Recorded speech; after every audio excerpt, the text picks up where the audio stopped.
दोस्तों मान लीजिए ये दो सेम ब्रांड्स के दो स्मार्टफोन्स हैं, बिल्कुल सेम ब्रांड है यहाँ पे दोनों की। अब ये जो स्मार्टफोन है इस साइड में यहाँ पे आपको कम फीचर्स देखने को मिल रहे हैं और प्राइस भी ज़्यादा देखने को मिल रही है, और यहाँ पे ये जो स्मार्टफोन है इसके अंदर आपको फीचर्स भी ज़्यादा देखने को मिल रहे हैं और प्राइस भी कम देखने को मिल रही है।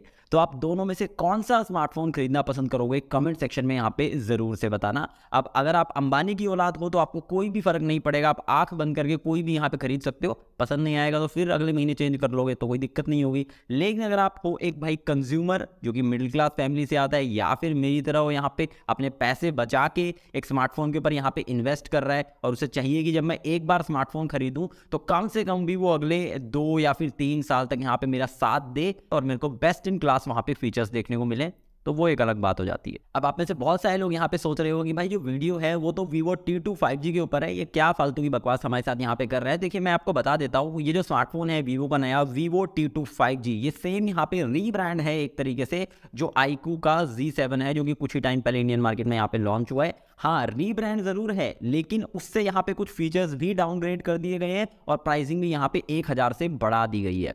अब देखिए जो दोनों ही स्मार्टफोन्स हैं यहाँ पे Vivo T2 और iQOO Z7, दोनों का जो बिल्ड है और जो लुक है वो भी ऑलमोस्ट यहाँ पे सिमिलर है। दोनों ही यहाँ पे आपको पॉलीकार्बोनेट के बिल्ड के साथ में टिपिकल देखने को मिलते हैं। बैक साइड में दोनों में ही आपको बड़े बड़े कैमरा मॉड्यूल्स देखने को मिल जाते हैं। दोनों की जो डायमेंशंस है, जो थिकनेस है, जो वेट है, वो भी ऑलमोस्ट बिल्कुल सिमिलर है। हाँ, थोड़ा सा पैटर्न का डिफरेंस जरूर है बैक साइड में, लेकिन बस उससे ज़्यादा और कुछ नहीं। अब यहाँ पे डिस्प्ले की बात करते हैं तो डिस्प्ले भी दोनों ही स्मार्टफोन्स में आपको बिल्कुल सिमिलर देखने को मिल जाती है। 6.38 इंचेस का जो कि एक यहाँ पे एमोलेड डिस्प्ले हो जाता है। 90 हर्ट्ज की हाई रिफ्रेश रेट के साथ में आता है। 1300 निट्स का पीक ब्राइटनेस भी देखने को मिल जाता है, लेकिन यहाँ पे एक वाटर ड्रॉप नॉच वाला डिस्प्ले हो जाता है। अब यहाँ पे आप एक चीज़ देखोगे तो नीचे की तरफ आपको चिन भी थोड़ी सी बड़ी देखने को मिल रही है अगर कंपटीशन से कंपेयर करें इस प्राइस रेंज के अंदर। अब इसके बाद यहाँ पे इसका परफॉर्मेंस की बात करें ना, तो यहाँ पर जो कंपनी है उन्होंने यहाँ पे खेल खेला है वो ये कि जो Z7 है उसका रीब्रांड तो ज़रूर कर दिया है T2, लेकिन वहाँ पे जो परफॉर्मेंस थी Dimensity 920 उसे यहाँ पे घटा दिया गया है। यहाँ पे आपको दिया गया है T2 के अंदर Qualcomm Snapdragon 695 वाला चिपसेट। अब दोनों ही चिपसेट्स में परफॉर्मेंस में सही में यहाँ पे डिफरेंस है। जो यहाँ पे Dimensity 920 है उसकी परफॉर्मेंस यहाँ पे काफ़ी बेटर है जब उसे कंपेयर करते हैं Qualcomm Snapdragon 695 से। हालांकि दोनों में जो रैम है LPDDR4X वाली दी गई है, स्टोरेज UFS 2.2 वाला यहाँ पे दिया गया है। अब यहाँ पे बात आती है ऑप्टिक्स के ऊपर, तो दोनों ही स्मार्टफोन्स में बिल्कुल सिमिलर सेटअप दिया गया है। बैक साइड में आपको 64 मेगापिक्सल का मेन सेंसर देखने को मिलता है, एक और 2 मेगापिक्सल का डेप्थ सेंसर देखने को मिल जाता है। OIS का सपोर्ट आपको दोनों में यहाँ पे देखने को मिलता है। फ्रंट कैमरा दोनों ही आपको 16 मेगापिक्सल का देखने को मिल जाता है। और हाँ, दोनों ही स्मार्टफोन में Vivo को बहुत सारे लोग इसलिए खरीदते हैं क्योंकि चांद सा रोशन चेहरा, बालों का रंग सुनहरा, तो वो चीज़ यहाँ पर भी आपको देखने को मिलेगी दोनों ही स्मार्टफोन्स पे, कोई दिक्कत नहीं है। लेकिन यहाँ पे एक डिफरेंस आ जाता है क्योंकि जो Dimensity 920 है वो 4K वीडियो को सपोर्ट करता है कैमरा के अंदर, जबकि जो Qualcomm Snapdragon 695 है T2 के अंदर ये 4K वीडियो को सपोर्ट नहीं करता है। तो आप iQOO Z7 से 4K के अंदर रिकॉर्डिंग कर सकते हो, लेकिन यहाँ Vivo में नहीं कर पाओगे। अब यहाँ पे दोनों ही स्मार्टफोन्स में 4500 mAh की बैटरी दी गई है और 44 वॉट की फास्ट चार्जिंग को यहाँ पे सपोर्ट करते हैं। दोनों में ही आपको इन डिस्प्ले फिंगरप्रिंट स्कैनर देखने को मिल जाता है, जो कि इस प्राइस रेंज में काफ़ी अच्छी चीज़ यहाँ पे हो जाती है। ऊपर से दोनों ही स्मार्टफोन्स में 3.5 mm का ऑडियो जैक देखने को मिल जाता है। 5G को ऑफकोर्स ये दोनों ही स्मार्टफोन्स यहाँ पे सपोर्ट करते हैं। मेजर 5G बैंड्स आपको दोनों में ही यहाँ पे देखने को मिल जाते हैं। बाकी जितने भी कनेक्टिविटी ऑप्शन है सिमिलर देखने को मिल जाते हैं। अब यहाँ पर एक चीज़ ये है कि यहाँ पे आपको कोई भी डुअल स्पीकर्स का सपोर्ट देखने को नहीं मिलता है। दोनों ही स्मार्टफोन में कोई भी लोगे तो सिंगल ही स्पीकर आपको यहाँ पे देखने को मिलता है।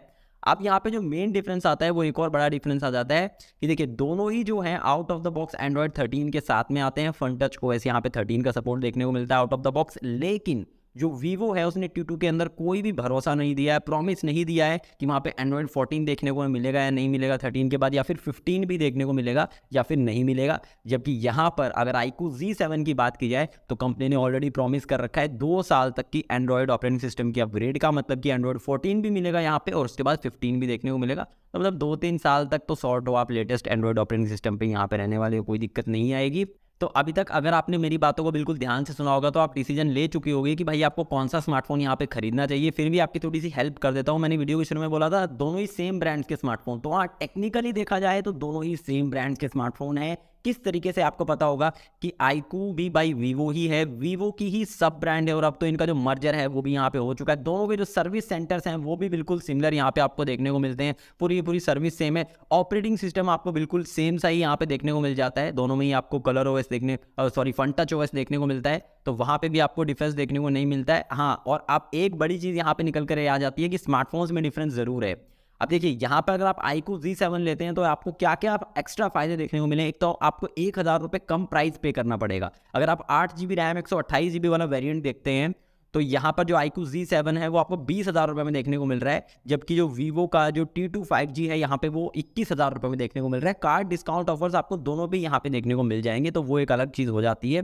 अब इसके बाद देखिए यहाँ पर जो आपका iQOO Z7 है इसके अंदर सबसे पहली चीज़ कि आपको परफॉर्मेंस में बड़ा जंप देखने को मिल रहा है। वहाँ पे Qualcomm Snapdragon 695 है, यहाँ पे Dimensity 920 देखने को मिल रहा है। इसके बाद भाई Vivo T2 के अंदर आप 4K में वीडियो रिकॉर्डिंग्स नहीं कर पाओगे, लेकिन यहाँ पे आप कर सकते हो। iQOO Z7 के अंदर 4K वीडियो रिकॉर्डिंग को भी यहाँ पे सपोर्ट करता है। और उसके बाद अगर आप एक स्मार्टफोन को खरीदने की सोच रहे हो अगले कम से कम भी 3 साल के लिए कि एक बार लूँ और भाई tension free latest operating system उसके ऊपर रहना चाहिए, तो भाई iQOO Z7 है, क्योंकि मैंने आपको बताया था यहाँ पे 2 साल तक की एंड्रॉयड अपग्रेड का आपको सपोर्ट देखने को मिलता है, जो कि कंपनी ने प्रॉमिस किया है ये चीज़ें। बल्कि यहाँ पर मुझे लगता है कि शायद से कंपनी बस एक ही अपग्रेड देगी, वो भी प्रॉमिस नहीं किया है, क्योंकि एंड्रॉयड 14 है Vivo T2 के अंदर।